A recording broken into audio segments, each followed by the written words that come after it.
会趁宫缩跟宫缩之间，然后就会赶快移动到水里。对，就会赶快移动到水里。然后嘞，你就会看到我们这样，那个声音不一样，从原本很高亢的声音，然后就变到很低沉。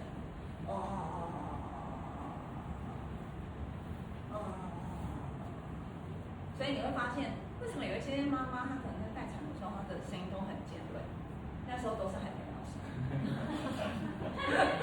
就是像我们在坐那个云霄飞车的时候，那都还没有要生。那当她真的要生的时候，我们也有坐云霄飞车，没有坐云霄飞车。在哪里啦？宝宝在哪里？你们有没有人要接宝宝的？赶快接宝宝，接完还可以剪脐带哦，接宝宝。这个不是他的宝宝，这是他的球，他可以靠着。好，谢谢。好，他的瑜伽球，让他靠一下。啊，你看你要接宝宝，快点，快点，快点，他生出来了。哦，两个一起接，两个一起接，快点。好，那轮流接，轮流接。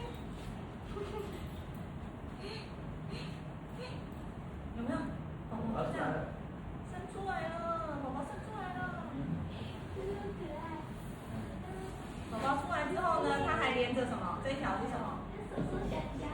这是什么？